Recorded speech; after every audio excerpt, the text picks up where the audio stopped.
friends. Thank you for the opportunity to be here. As Lauren mentioned, Ryan Budmayr with the South Dakota Chamber of Commerce and Industry. I have to say this is the second time that I've given this presentation. It was easier on the first time because I could say this is the first presentation I've ever given like this. So this is the second one. So bear with me a little bit. As you guys probably know, David Owen served in this role prior to me for 27 years. Prior to that, he was the state chamber president in Montana for a handful of years, and so I'm following a guy who knew exactly what he was doing, and it's nice to have him as a friend and a mentor, and I've known David for more than a decade, and he's been super helpful, but I'm following a legend, and so I'm not nearly as intelligent or as funny as David, but I'm younger and I'm faster, and we'll work on the funny part. So a little bit about me. I'm originally from Belle Fourche. Grew up in Belle, graduated high school, went to the University of South Dakota, drove through Yankton a whole heck of a lot. Came over to Yankton quite a bit for dinner and to visit friends and what have you. And so following USD, I went to work for Governor Dugard. So I worked on his campaign and then worked in his office for a couple of years and then went over to economic development. I always thought that would be a fun job. I didn't get an MBA or go to graduate school. I always thought that was a perfect way to understand business in a way that real world, and I really enjoyed that. So I did value-added agriculture projects and international trade. Helped Governor Dugard put together the trade missions to China in like 2013, 14, and 15. Had a few folks from Yankton, Vermilion area join on those trade missions. Following my time there, had a few different jobs. I was the executive director of the Republican Party in South Dakota, and then for the last 8 years, I've been at Lawrence & Schiller, where I've served as the vice president of business development and public relations. Started at the state chamber in August. We've had a lot of fun since August. I'd be remiss if I did not introduce from the state chamber office. We've got the entire state chamber office here today. Allie Gabriel, who has been with the chamber all of a couple months, and then we've got Izzy Worth, who has been at the chamber for all of about a month. So together, who we are, we're coming up on a year of experience combined. But I have, I hope you don't think I'm completely ignorant up here. I have been around a lot of these issues at Lawrence & Schiller and working directly with the state chamber and other organizations for the last decade. So really excited to be in this role, really excited to work with the local chambers, the U.S. Chamber, a lot of the other business associations throughout the state. So, David had a lot of this information, and I went back to look at his PowerPoint. This similar conversation to what I put together here, but my plan was to leave significant time at the end for some discussions, for some Q&A, and I know we've got our past chair and Representative Shorma with us, and so I'm both excited about the input that he can provide and scared to death that he's sitting in the crowd as I go through this. So, but I'll give you just a little bit of the lay of the land. So, legislature ended last March, but there's been, I think, historically quite a bit of excitement or issues that have kind of taken place over the last year. So, I have to mention the prison. Special session was called this fall. Basically, they tried to move the money over for the prison last year during session. That was defeated by one vote. Governor created a prison task force led by Lieutenant Governor Ben Heisen. They did a really nice job. They had all of basically the leadership, the opponents of the prison, but all of the leadership were on that task force. And so I think, as I talked with Tony off record a little bit, I just said, what's your plan? He said, well, if we can get everybody to agree in the committee, I think we'll have a shot. And I kind of laughed. I didn't think there was a chance. But they did. They got a unanimous vote. I think on three things. It was, do we need a new prison? Where's it at? And how much? And they all kind of came to an agreement with a recommendation. And so that passed at a special session. There's a $650 million kind of price cap on that. And then since then, they've created a task force. There was a bunch of questions about how does this address rehabilitation? How are we handling some of those kind of softer issues? And there were a lot of discussion, some promises, and what came from that is there's a task force that will be working together alongside the construction of this new prison to address some of the issues that were discussed. The new site moved from Lincoln County. This is now northeast Sioux Falls. If you're familiar, we have Sanford corporate offices directly to the west, and so that is basically just south of I-90, 229, right there, which I think is a perfect spot, and so that is moving forward. There were a number of summer study topics. There was community support providers, comprehensive property task force, emergency medical services, and initial incarceration reentry committee. I won't go into kind of all of the summer studies and what the recommendations were, but I will say there was the property tax summer study was robust. They did a lot of they kind of toured the state. I think they had a number of meetings in various parts throughout the state.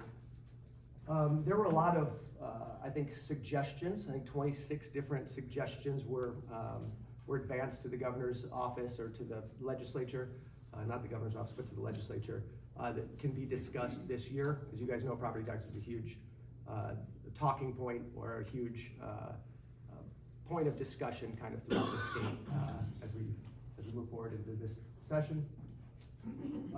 Right before the governor's budget address, I think it was early October, second week in October, the governor announced a plan for the airports. So I think going back probably more than 5 years or about 5 years, they've been discussing on how to fund the expansion of airports, specifically Rapid City and Sioux Falls. And the state historically has not played a role in that really in any way. And so a lot of discussions around that. I think there was some money allocated when they had extra funds from COVID. I think there was some money allocated, but certainly I think both airports need more funding. And so one of the governor's proposals that he announced in October was that they would take money from housing and give $30 million in the form of a loan, no interest loan, to the airports, $15 million for each.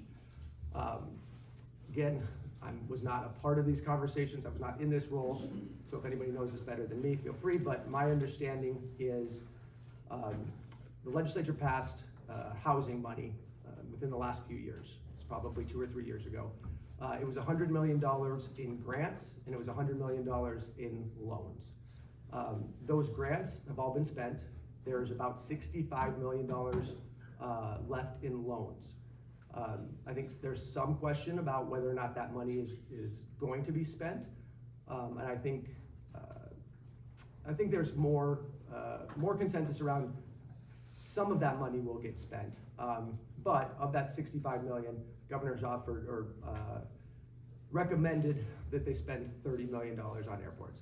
That money will have to get moved during session, and so there's a couple different proposals out there. I think it's most of them are, or one of them is to move the $65 million into the Ready Fund and then loan the money to the airports from that. There's some questions around whether or not that's the appropriate use to move it to the Ready loan or they should leave it in housing. Those will be discussed, but ultimately I think you'll see that money end up at the airports, whether that's through Ready or not. But I think there is a desire from I think some folks to leave at least that additional $35 million in housing to use for continued loans to communities or to developers. So that I think just gives a little bit of a snapshot of what happened from March until probably a month or so ago, and now we'll kind of look ahead at 2026. David used to do these, and so I left it, but Senate, we got, it's just kind of a reminder, 32 Republicans, 3 Democrats. In the House, we've got 65 Republicans, 5 Democrats. There's one Democrat who switched their registration, so that used to be, I think, 64 to 6, it's now 65 to 5. And then there were 2 appointments in the House and then 1 in the Senate since legislative session is ended. So primarily the same folks as last year, but with a few exceptions. I had this at the end, but I might as well put it at the beginning of this conversation. It is sort of the elephant in the room. No pun intended. There was pun intended, actually. You know, I think there has, for the last handful of years, I think there are kind of two factions, maybe even within the Republican Party. I think I'd say one is more Main Street business and one is just a little more skeptical.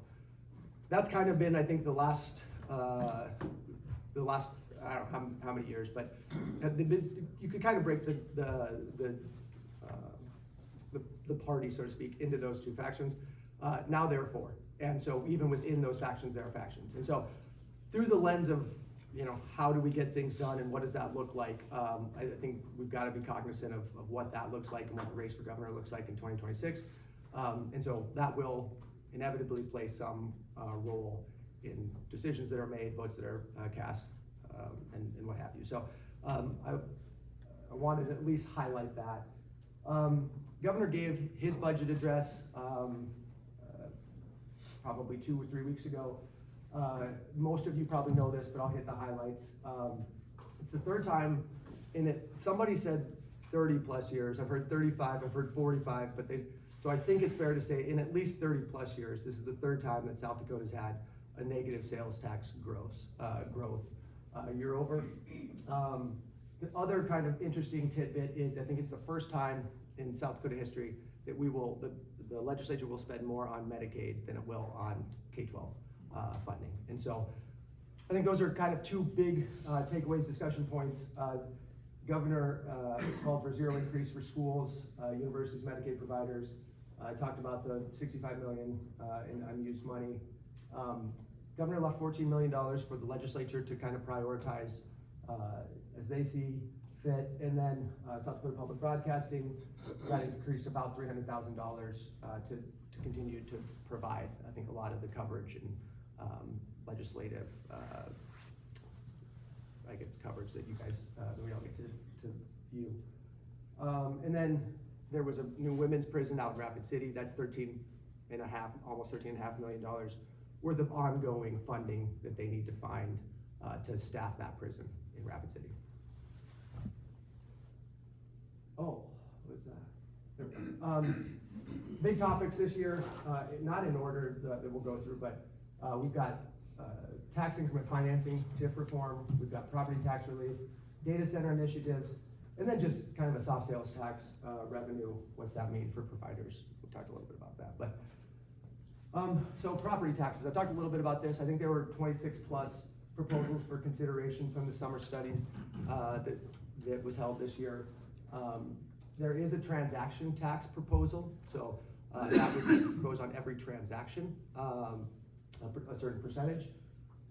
There are, I think, the two probably major ideas for property tax relief that are being, I guess, considered. There are probably others, and I don't know if these two will be, you know, in the end what will be decided, or if there's another one that rises to the top. But I think the two that are most commonly talked about as of today are, first one is increasing the sales tax. So an argument that folks will say for increasing the sales tax is, you know, at least some portion of that, and nobody can give a real number, but probably somewhere around 10%, maybe up to 20%, is paid for by out-of-state folks that are coming in and visiting South Dakota. And so that is one argument.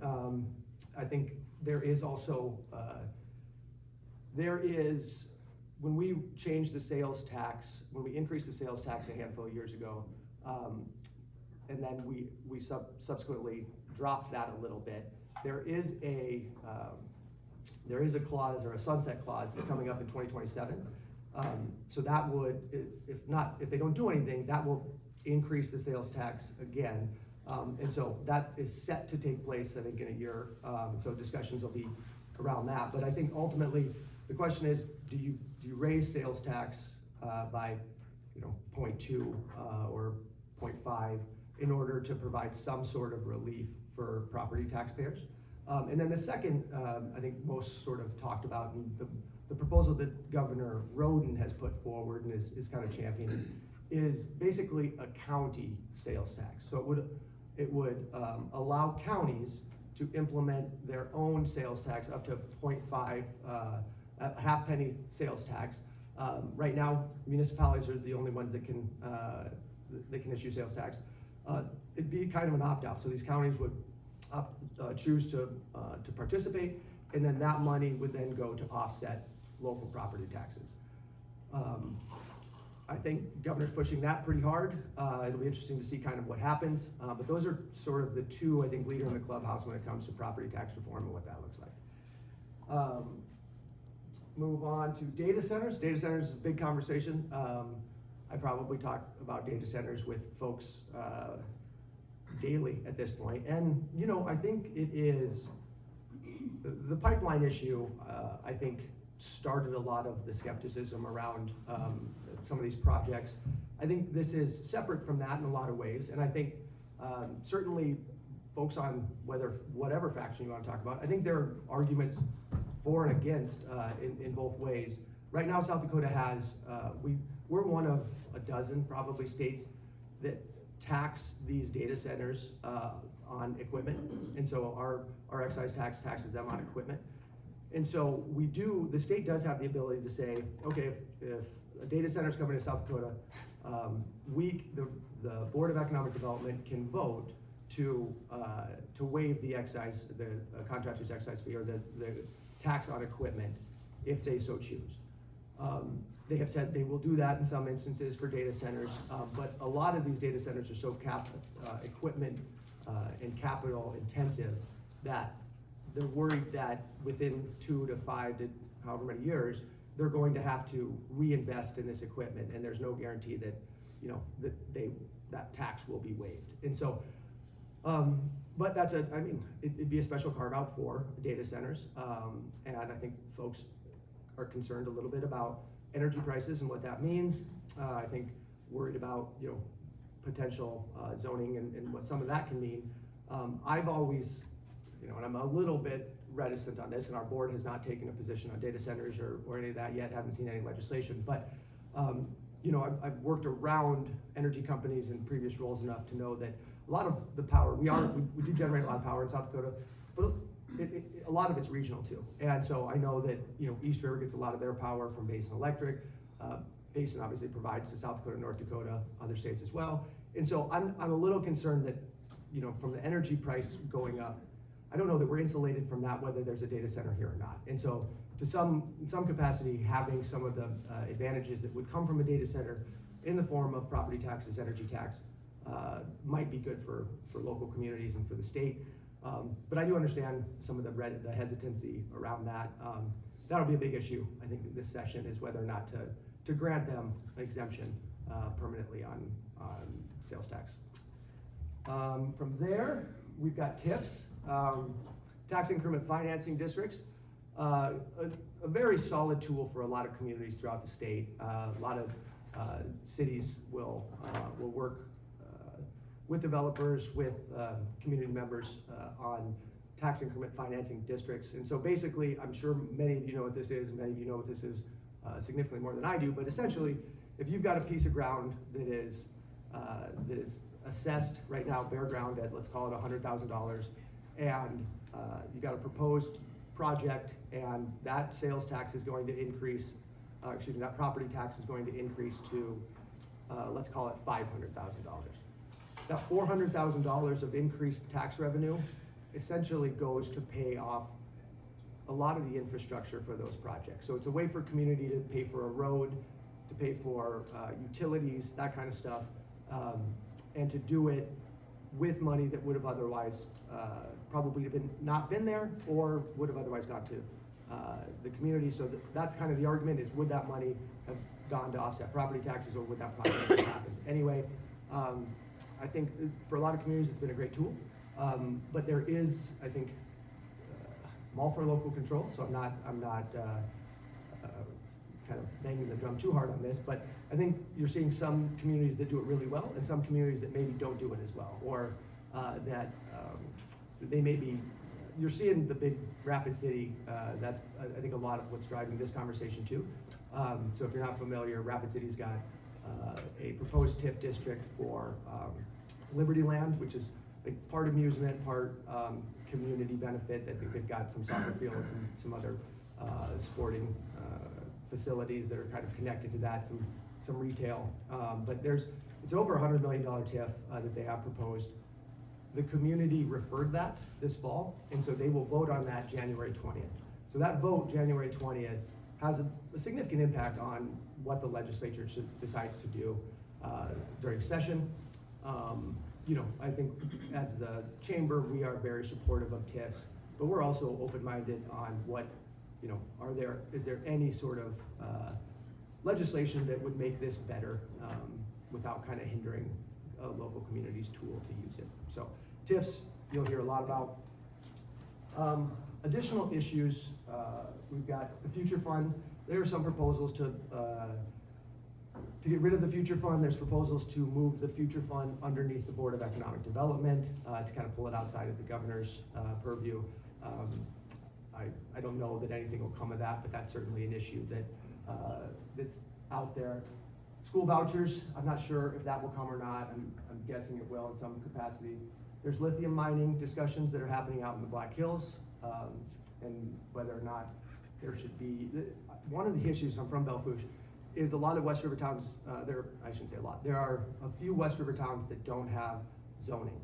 And so that has impacted some of these discussions on some of the mining, in my understanding, because they don't have zoning, but they would like some legislative or statewide policy, bless you, on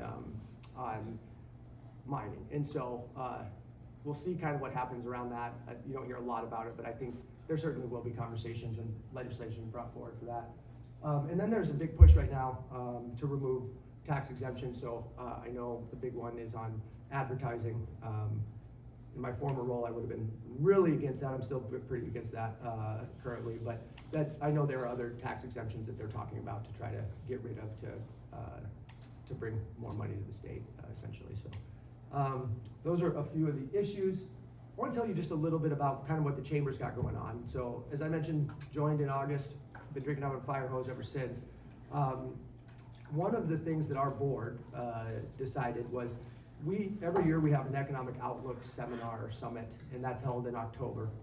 And this year, thanks to Premier Bank and Dana Dykehouse kind of driving this, we created these toolboxes, and I have 4 in my car, and I meant to bring it in, I didn't. But they're essentially yay big, and you open up this toolbox, and inside there are basically examples of the tools that we have. So you lift up one paper, and on one side it's got a hammer, and on the other side it has an explanation of the governor's ready loan and how that works. You pick up a tape measure, and on the back of the tape measure it explains TIFs. We have that for housing, we have that for the future fund, we have that for Build Dakota Scholarship. And the whole idea here is these are the tools that help build South Dakota.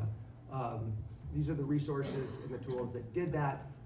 We need this to continue to grow. We need this for communities to continue to grow and thrive. And so we did that during our outlook, and reception was great. And so very much appreciated, very much supported, very much encouraged to kind of continue that. And so what our board decided to do is we are launching a campaign that will start in January. I want to play this quick video from Dana Dykehouse. Hopefully this works. I'm 0 for 1 today, so we'll see how this.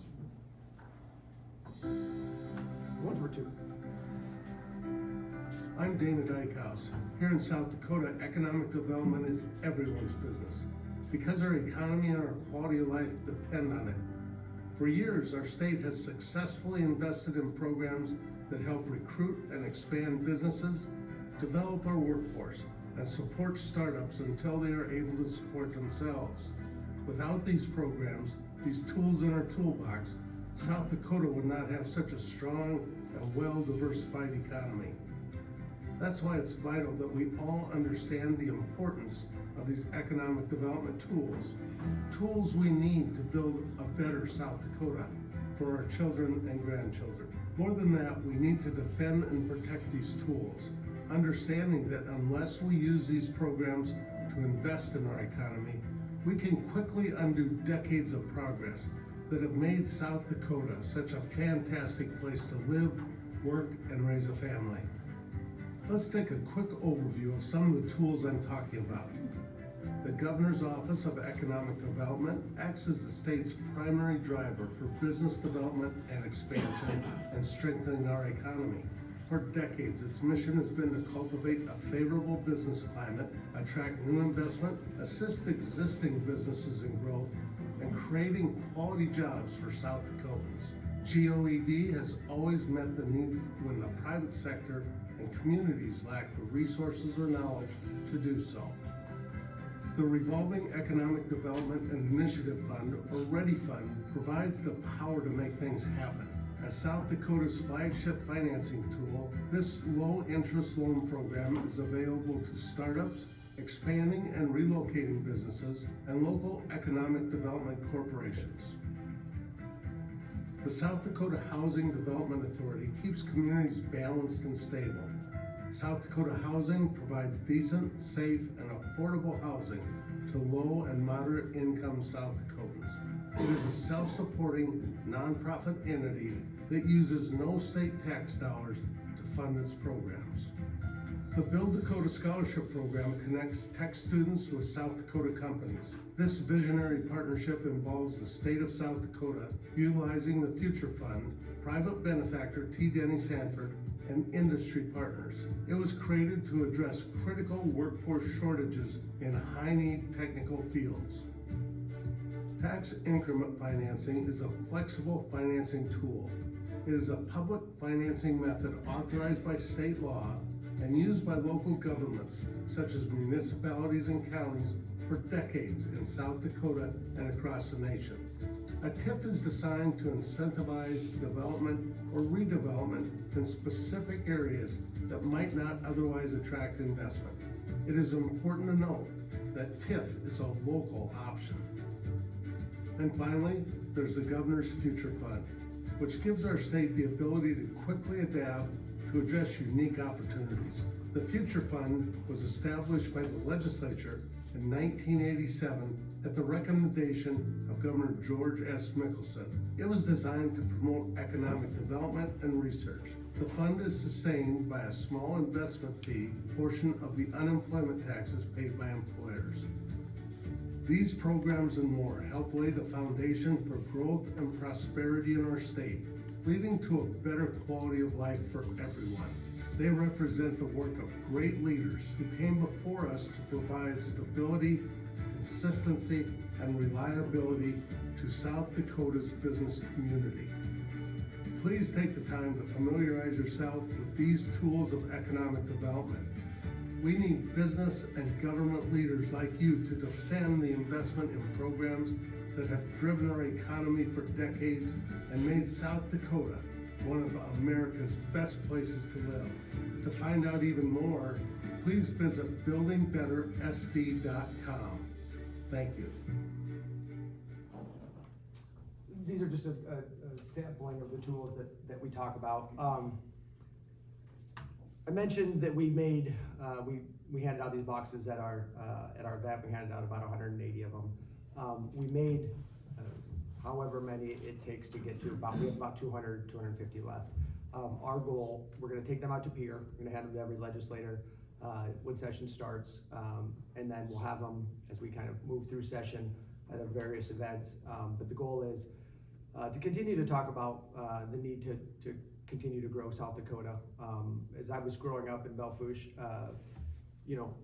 and then even in my time at USD, I was constantly reminded about how South Dakota's business environment and business climate was the best in the country.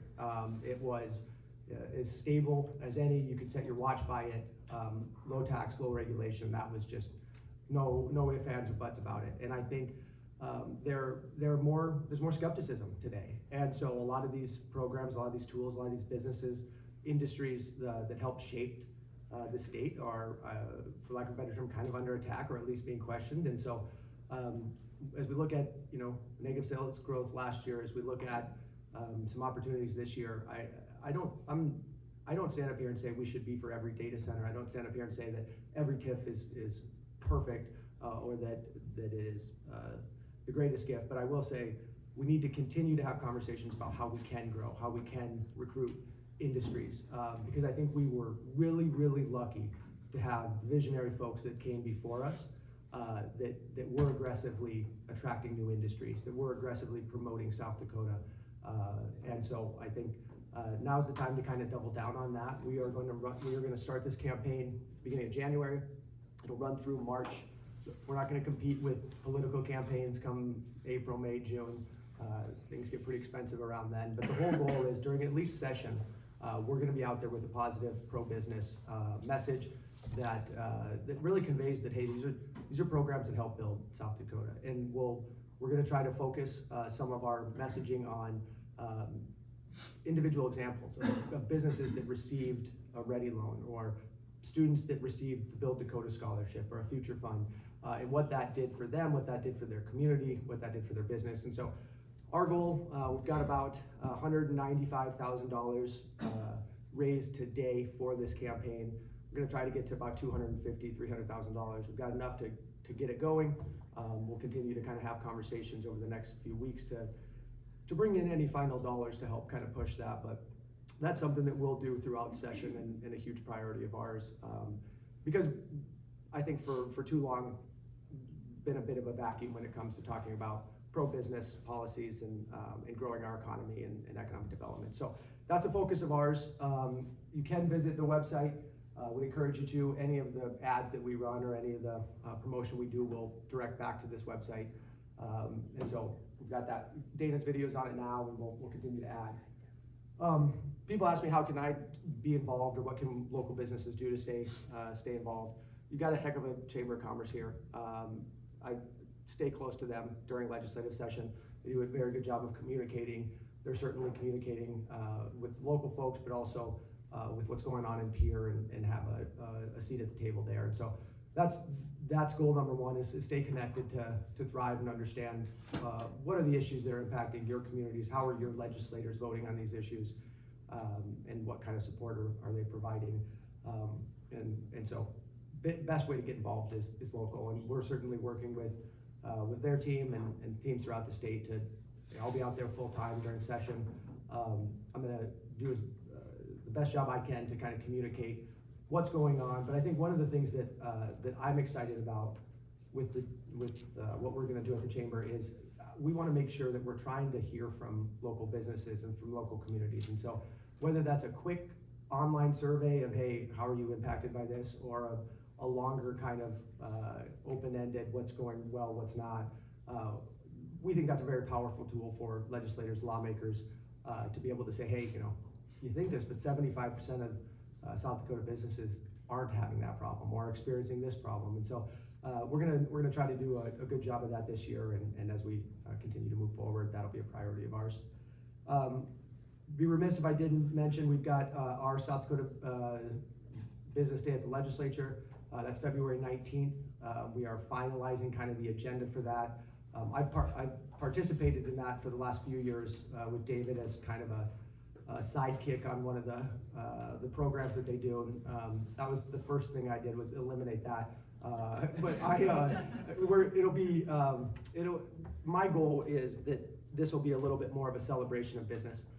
There will certainly be some updates provided to the business community leaders on what's going on in Pierre and any other updates. But goal here is to make sure that we're awarding folks that have a positive impact on business, and that we're celebrating the business community a little bit. And so keep your eyes peeled. We'll be announcing some more information on that, hopefully before the end of the month here, or right away in January. So excited to be at session. I know it certainly has its challenges, but I'm confident in our ability to message appropriately, to convey communities' opinions and positions and any sort of advice, any sort of perspective that you folks have to offer. Please don't hesitate. That's part of my favorite job. That's one of my favorite parts of this job, is sort of hearing from different folks and understanding. I can be swayed, and I also understand there are multiple sides to every issue. And so We're luckier than heck to have the board that we have. They're engaged when they need to be, they're hands off when they need to be, but they've got years of experience in South Dakota business and do a really good job of getting involved where we need to, and fighting where we need to, and sitting back if it doesn't involve us. So with that, I hope we've got some time here. I'd love to answer any questions, or at least BS my way through any questions that you guys might have. So with that, I'll open it up.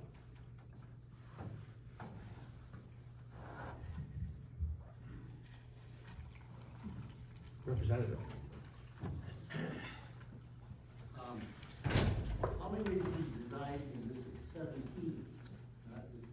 We have one. Any others? Well, you'll probably forgive me if I'm too direct, because I don't have to be as politically correct, since I'm gonna be voters in here. There you go. I'm just kidding. I want to backfill a little bit on some of the things, just to add in a couple little things. The prison, one of the big things that people that were against the prison said, we should be programming prisoners so that we can reduce recidivism. That's more important than getting a prison built. Let's reduce the number of people going into prison. Well, we have no space to do that.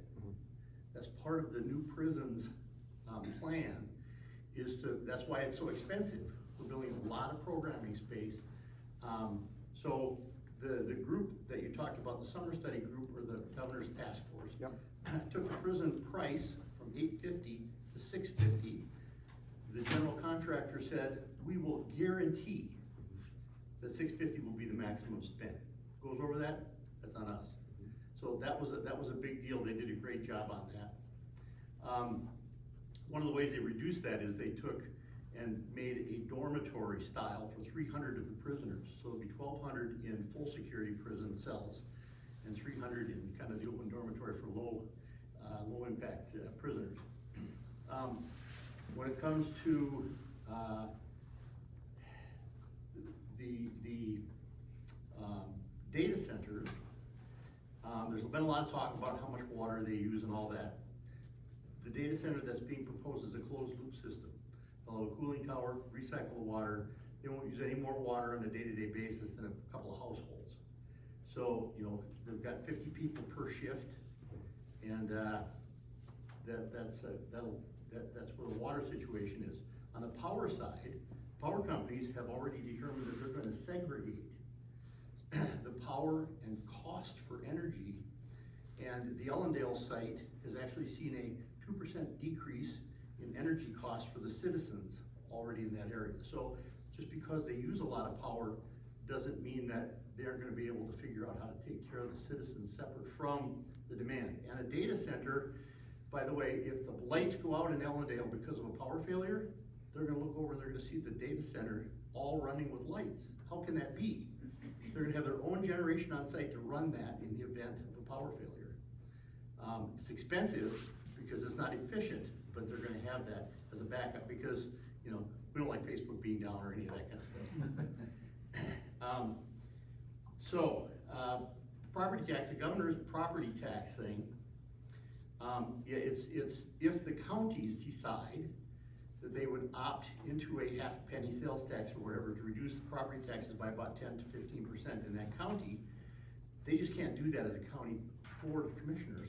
They have to take it to a vote of the citizens. So the citizens can opt out, not the county leadership.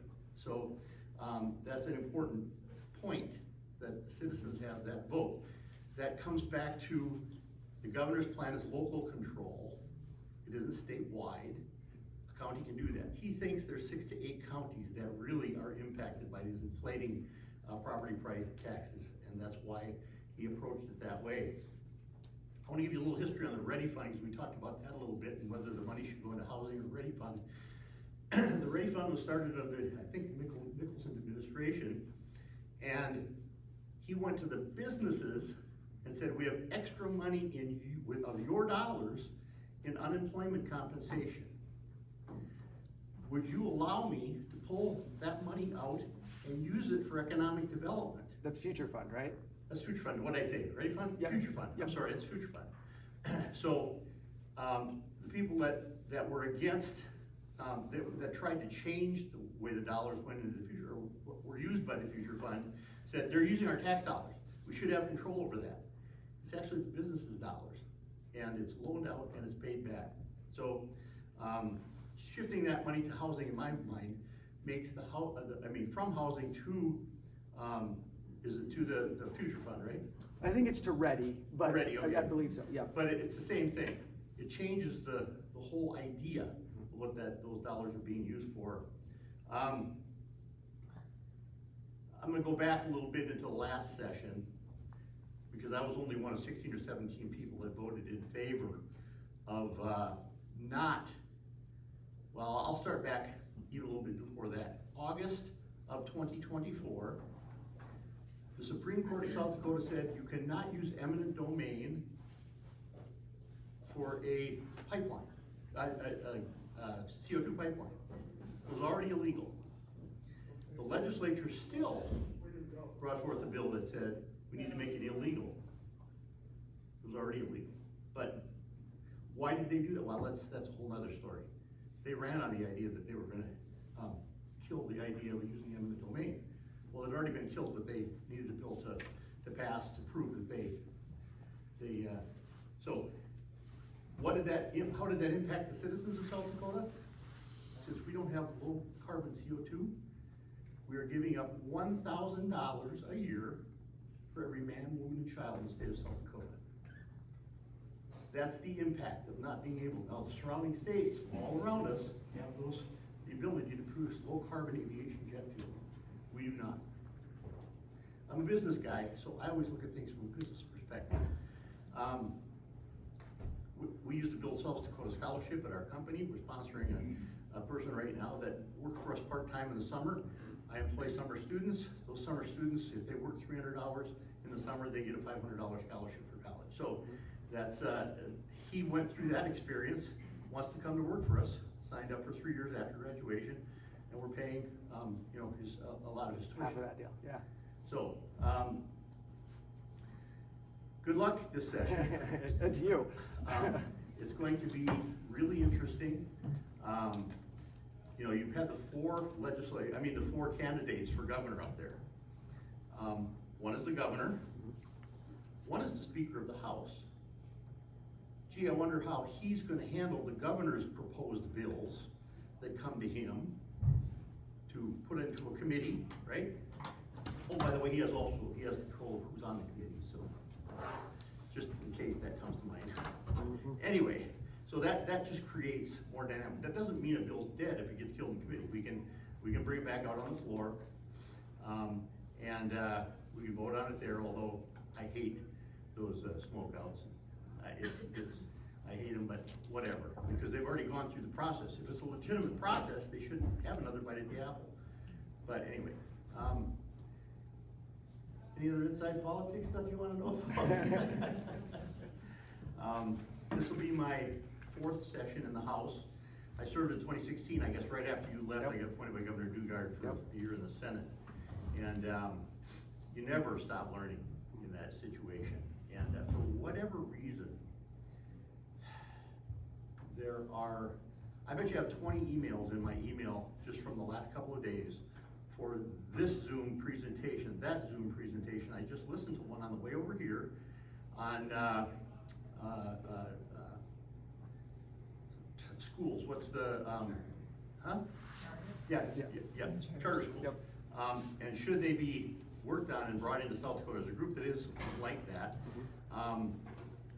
So how do you start a charter school, which is public school money, with shrinking enrollment and not enough money to go around already? I don't know how that works. This session may not be the best time to get that done. So I'll shut up, and if anybody has any questions for me, let me know.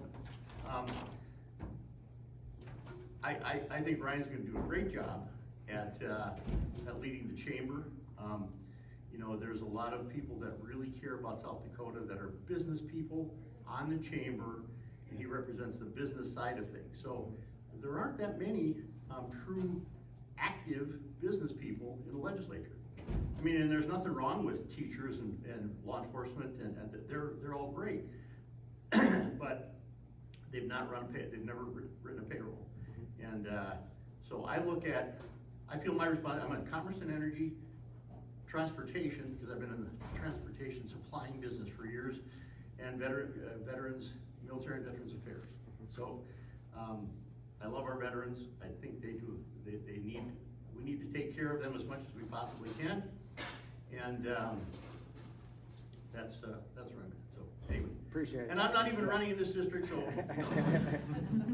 He said things that I couldn't. No, I appreciate that, Representative Shorman. Thank you. Yes, sir. Yeah, hey Ryan, thanks for being here. Rob Stevenson with First Yep. Dakota National Bank. Mr. Sherma mentioned, you know, other states that are doing things. Do you think we're doing enough, you know, as legislature and everywhere else to help people in the state understand that? You know, years ago in Yankton, a bunch of us worked toward the casino here. Not because we believed in casinos or gamblers, but as an economic development tool, because Iowa's figured out how to put them all the way around their border Right. to get South Dakota and other states bringing money into their state. Are we communicating well enough about all the tools that are Yeah. available in Iowa, Nebraska, and North Dakota, and Minnesota, and everywhere that we're competing with?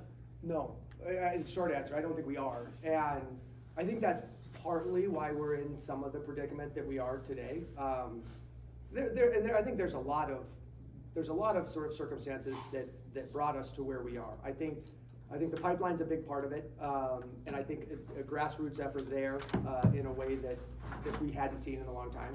I think COVID, the money from COVID, you know, I think even in the short amount of time that we had budget surpluses of $100 million, hundreds of millions of dollars, I mean, that just was never something that, I mean, 20 million, maybe 30 million, great, but never that type of money.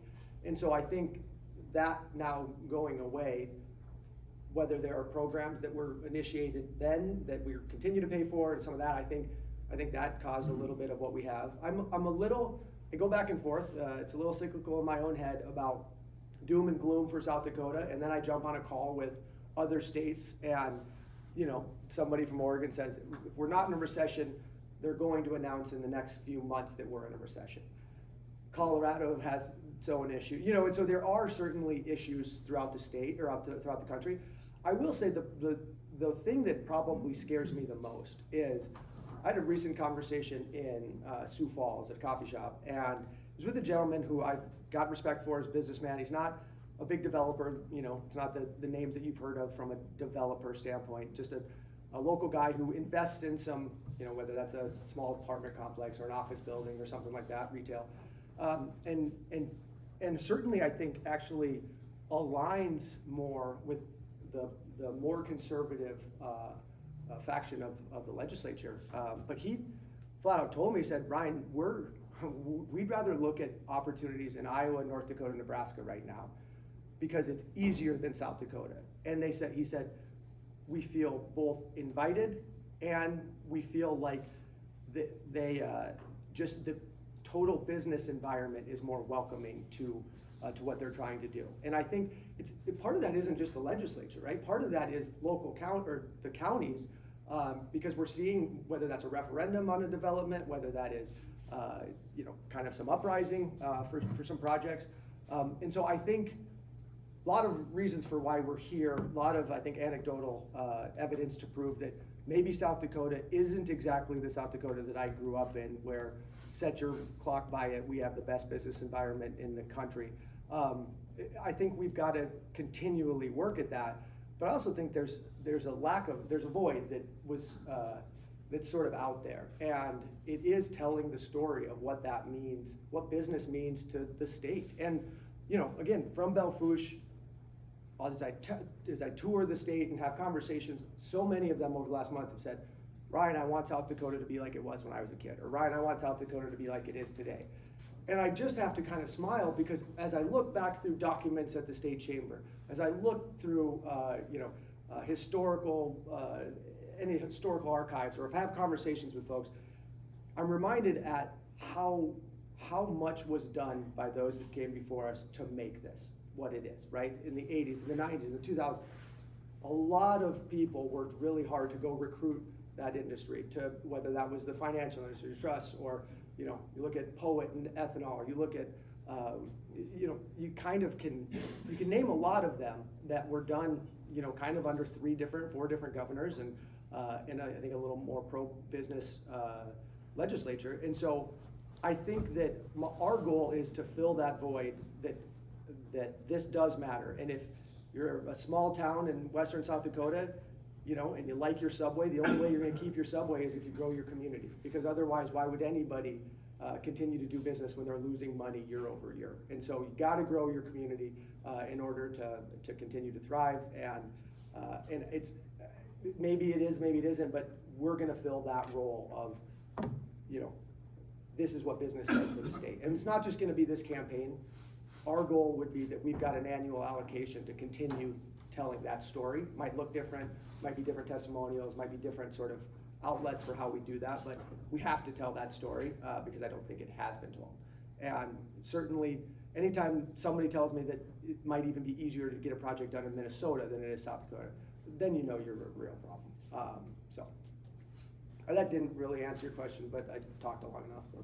A couple other things. The COVID money, I think the legislature was smart. That was one-time money invested in one-time projects.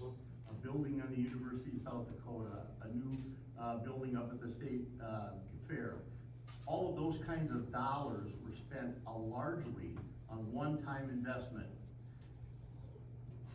Property taxes and teacher pay and state employee pay and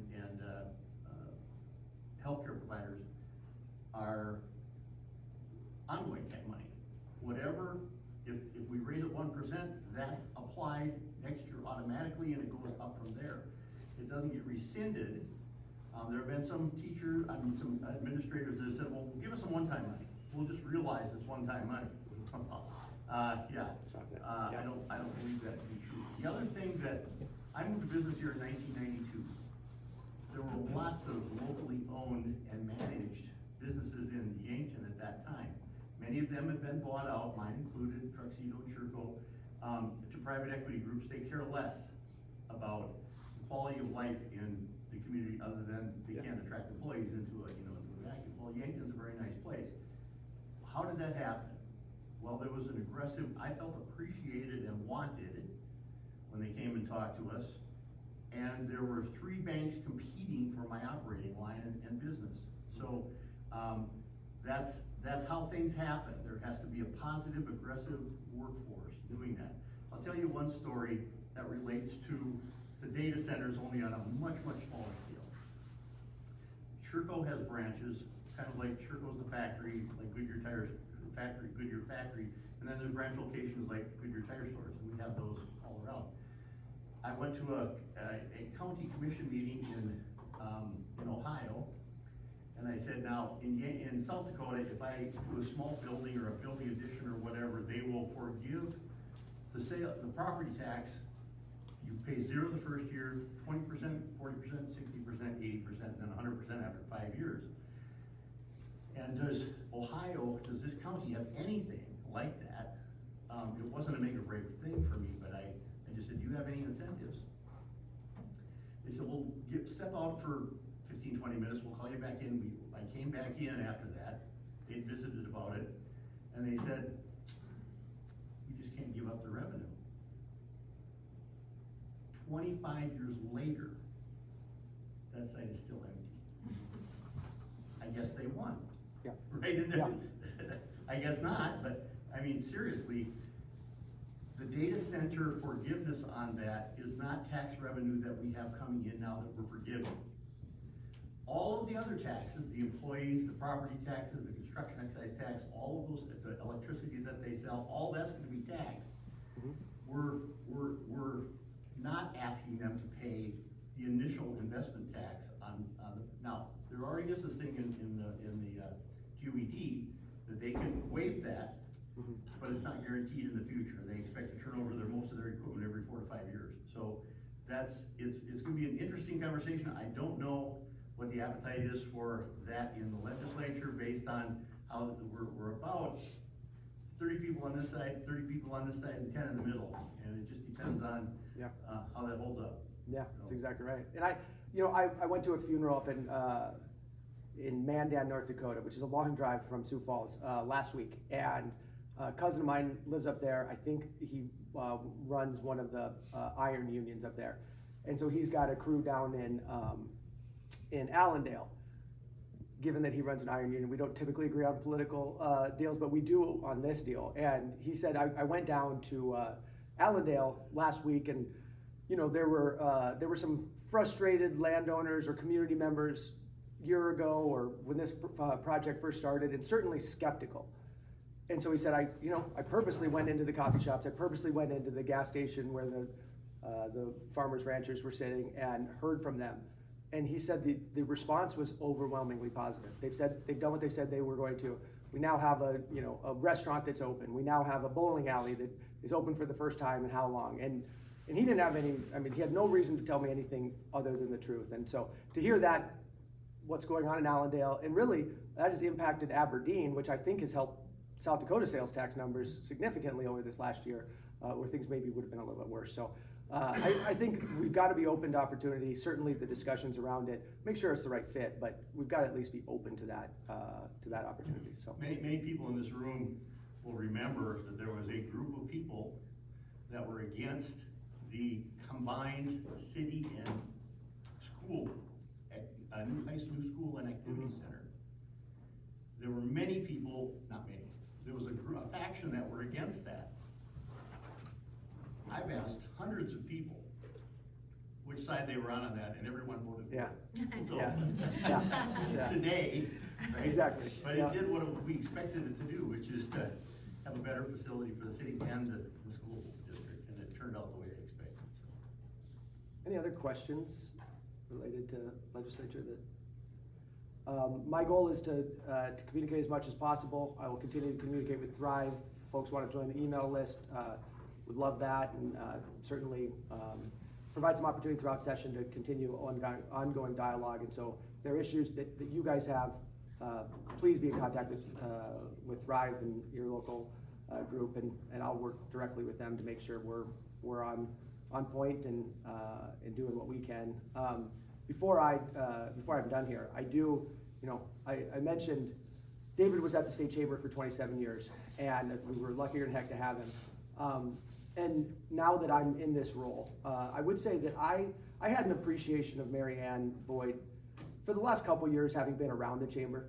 She was the one that I would get emails from, and she's the one that I'd get a prod from here or there, or what have you. And so I knew enough, but I will say over the last 3 or 4 months, looking into what has made South Dakota Chamber and who kind of carried the torch and made the chamber what it was, and it was Mary Ann. She's been so helpful to me and to Allie and Izzy, and so we'd have been lost for 26 years without her, and I'd have been lost for the last 4 months without her. In fact, I was standing up here, I'm like, okay, don't leave before you ask Mary Ann you've got 3 questions, so I've got to catch her before she takes off, but really appreciate it. I'm learning, I'm new. If there are things that you think I should be aware of or watch out for, or that I'm just ignorant on, don't hesitate. I love feedback, love criticism, weirdly. So appreciate your guys' time. I'll be back. I plan to be here in January, and then hopefully we'll do a little bit of an annual tour on this kind of stuff. And but again, appreciate your guys' time. I know things are busy for the holidays, so let you If you're go. a small business in Yankton, or a medium-sized business in Yankton, and you don't belong to the state chamber, I would recommend it. It's inexpensive. You have access to a lot of information on what's going on during the legislative session, and you get to spend more time with Ryan. That's right. So please, thank you guys. I really appreciate it.